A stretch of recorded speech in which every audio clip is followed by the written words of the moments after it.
Alhamdulillah, Rasulullah, wa inna billah, la hawla wa la quwwata illa billah. Allahumma sholli ala sayyidina Muhammad wa ala ali sayyidina Muhammad.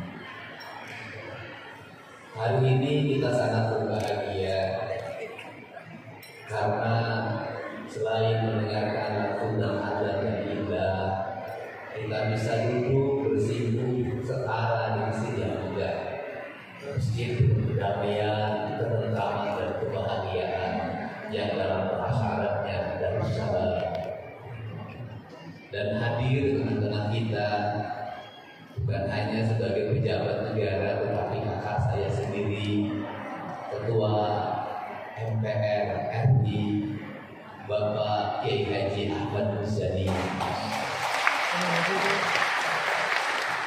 Bapak itu lebih dekat kekiaiannya dibanding politisinya, sehingga lebih ahli dibanding yang namanya ahli. Saya ucapkan terima kasih juga atas kehadiran.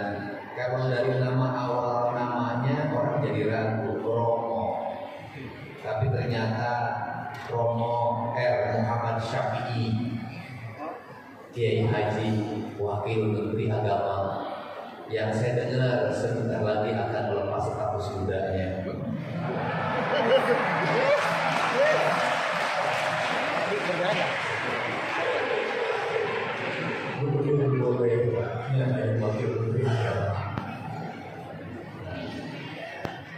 Kapan yang ini status tidaknya lepas?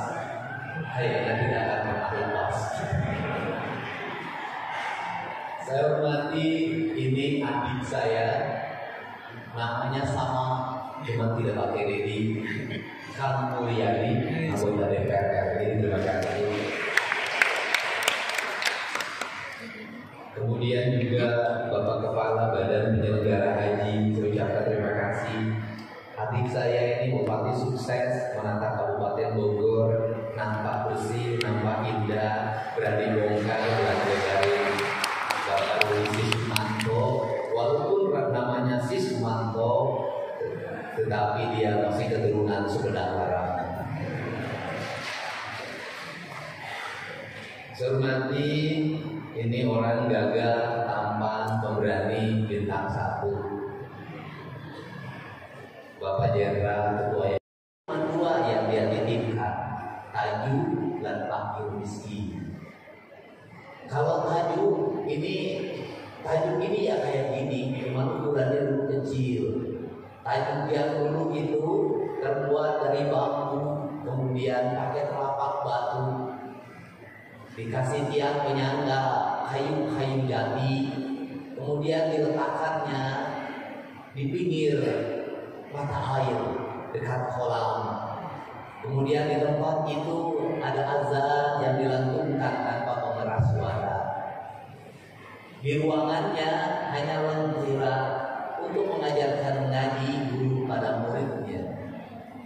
Dan di tajuk itulah nilai-nilai kedamaian, nilai-nilai kerukunan, nilai-nilai spiritualitas bagi anak-anak pedesaan terbangun. Belajar mengajinya lama, ada yang dari Alif Batasa sampai Narawas, itu ada yang 1 tahun baru bisa, 2 tahun baru bisa, bahkan ada yang 6 tahun baru bisa.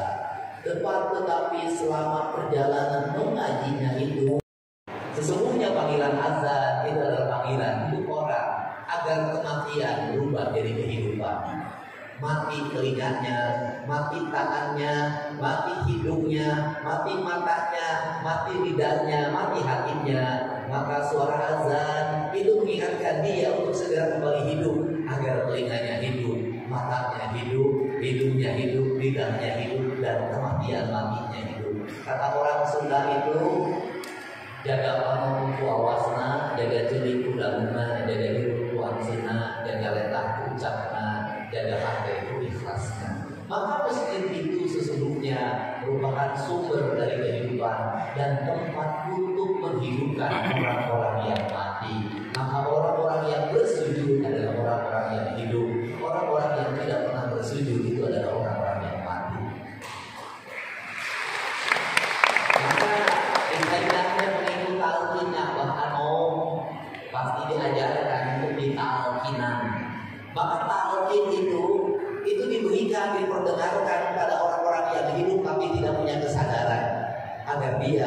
benih kehidupan.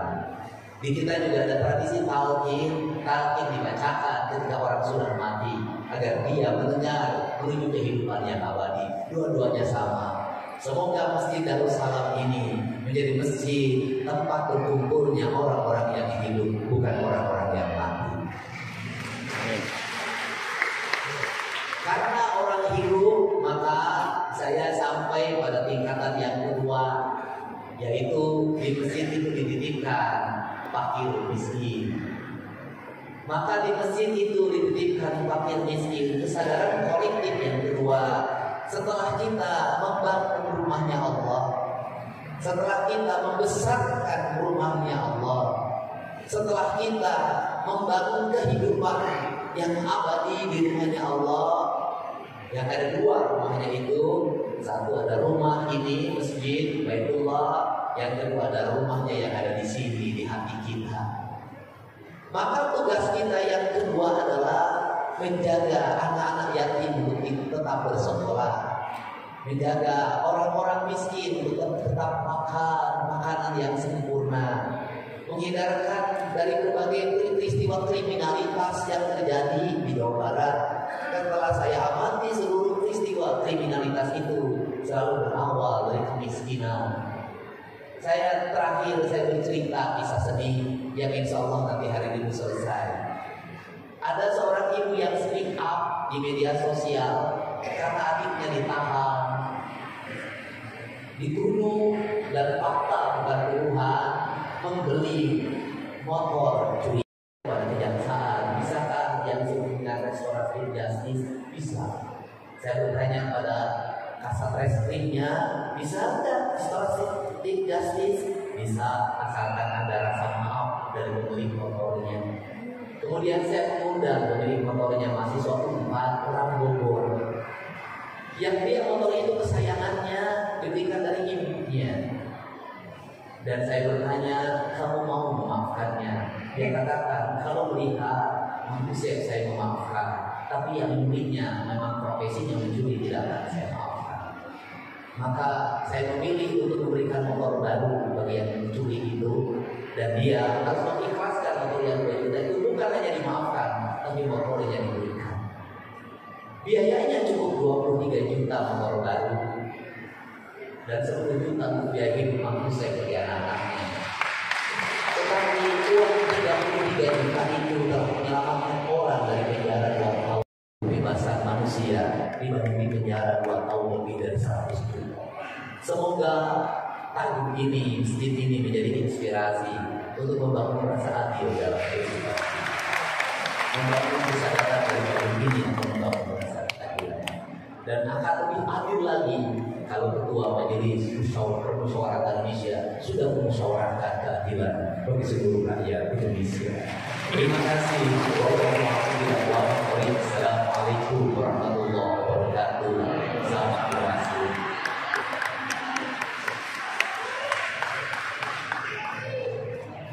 Baik, kami aturkan terima kasih.